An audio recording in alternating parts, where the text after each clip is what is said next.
Do you think reality TV has reached a point though where it's like it's interesting because I feel like Survivor. I've had a conversation with some Survivor fans too, where they want Survivor to go back to where they're actually like trying to cast people rather than like taking submissions of everybody who's a Survivor fan. Of Right. like going out and trying to get the people that maybe don't know the most about Survivor, and kind of we pull saw them that. back That was in. Survivor 48, and it was a shit show, and it was awful.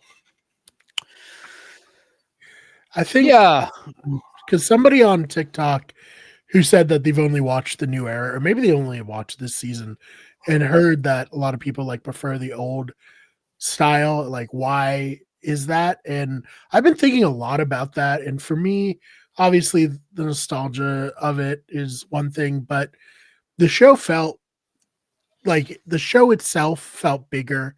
Like it was more of like a cultural yep. icon, and $1 million was a lot more relatively back then.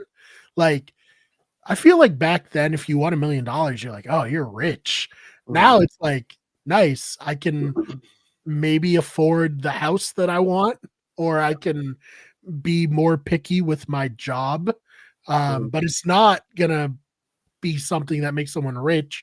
And then to make it even worse, the only people who can go on it are people who are in these, you know, white collar jobs that can get time off, or, are for like freelance people. Like you're not going to get Big Tom anymore. You're not going to get, regular people.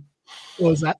Stu Hawk, yeah. Stu Hawk. Yeah. You're not going to get these people on the show anymore just because of how the economy is set up nowadays. And because Survivor was like the icon, because the money was so much more relatively, when people were getting voted off, they like felt it. It was like, you're killing me.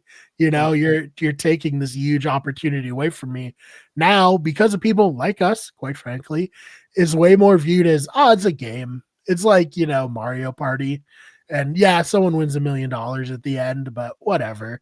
Like it's GG's, like it's all good. And it was not that for a long time, And Yeah, and then on top of that, like, with returning player seasons have not happened in a long time, but like there was a stretch in the 20s and into the 30s where returning player seasons were very frequent. And I think that also was like, oh, okay, well, if I don't win, like as long as I was a good enough character, I could get a returning player, shot. Right.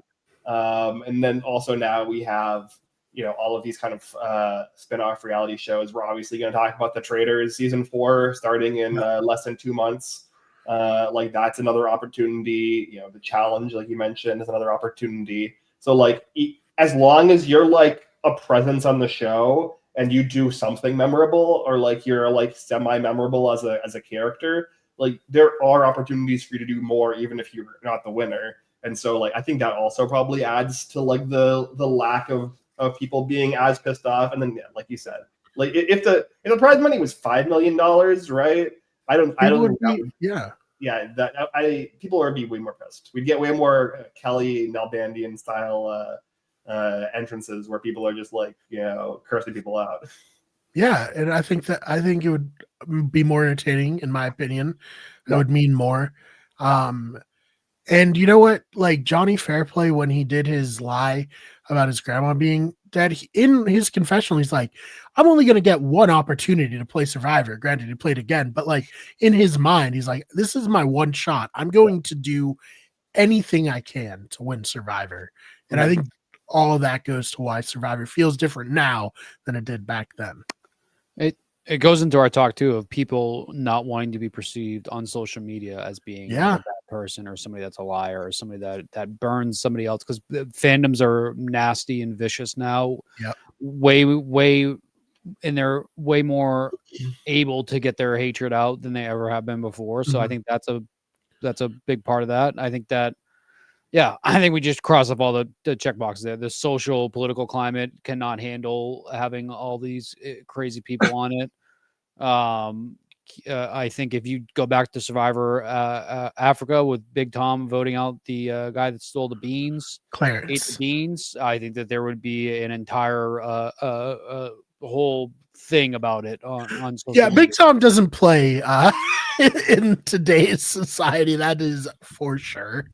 So stick right here on the Overwatch League report on Wicked Good Everything.